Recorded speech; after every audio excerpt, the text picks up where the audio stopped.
Olá pessoal, no vídeo de hoje nós vamos falar um pouco sobre o Zolpidem. O Zolpidem é uma medicação classificada como um hipnótico ou um indutor do sono. Está sendo bastante difundido no Brasil já há alguns anos e sendo bastante usado, infelizmente algumas vezes de maneira errada, trazendo alguns prejuízos.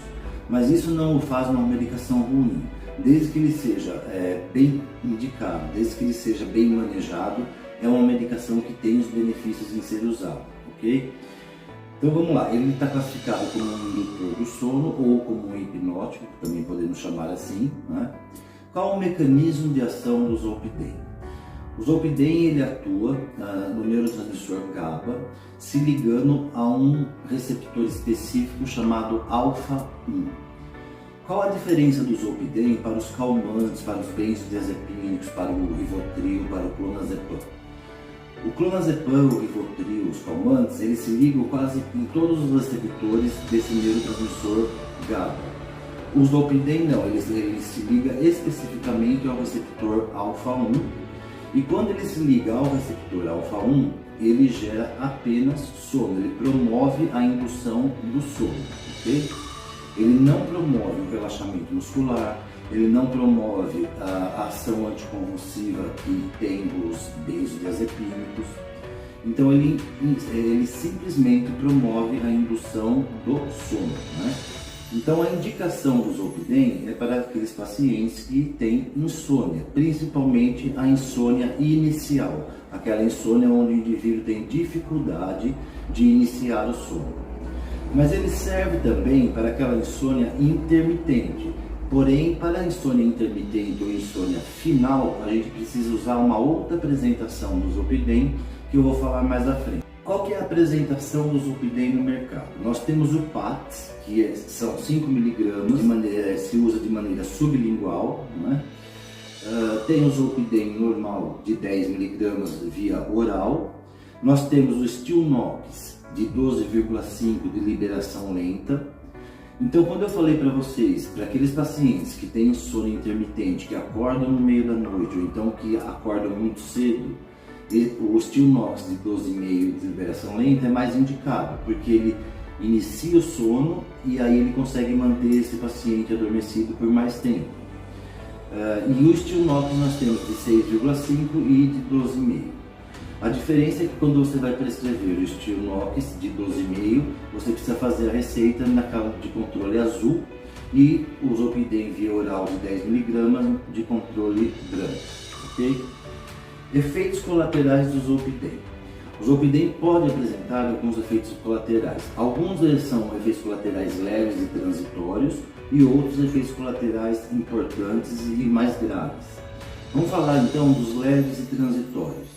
Náusea, diarreia, ou seja, alterações do trato gastrointestinal, dor de cabeça, irritabilidade, sonolência durante o dia. Esses são os mais leves. Agora, também pode apresentar alucinações, confusão mental e até convulsão se ele for retirado abruptamente. Em idosos, ele pode ser muito perigoso porque ele pode apresentar também sonambulismo, ou seja, o idoso pode levantar, deambular pela casa, tropeçar, cair, causar fraturas importantes. Tem casos já na literatura de pacientes que levantam, pegam o carro, dirigem, fazem outras atividades. Um dos efeitos colaterais importantes e que é preciso ter cuidado é a amnésia anterógrada. O que é isso? Após você tomar o Zolpidem, o efeito dele é em torno de 15 a 20 minutos, ele já começa a ter um efeito. Porém, a amnésia anterógrada é que o paciente esquece tudo que ele faz após ingerir e após começar o efeito da medicação.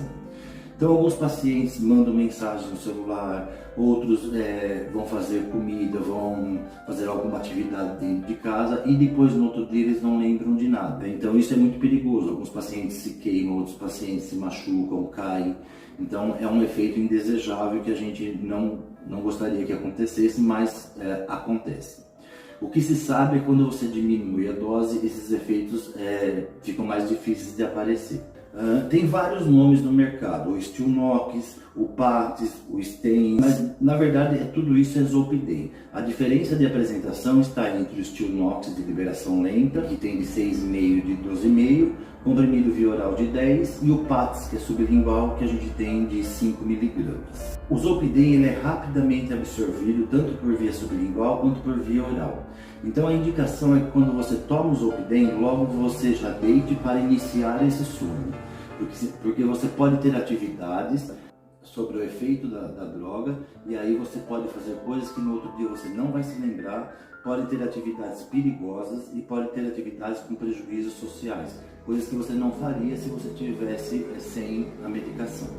Sobre a dependência, bom, a princípio todos defendiam que o Zolpidem não criava dependência. Hoje já se sabe que ele tem tolerância. O que é tolerância? O paciente precisa aumentar a dose da medicação para alcançar o mesmo efeito que ele tinha no passado. E também que ele cria dependência, menos que os benzodiazepínicos, mas também cria dependência. Tem casos na literatura de pacientes que tomavam 200, 300 mg de Zolpidem dia.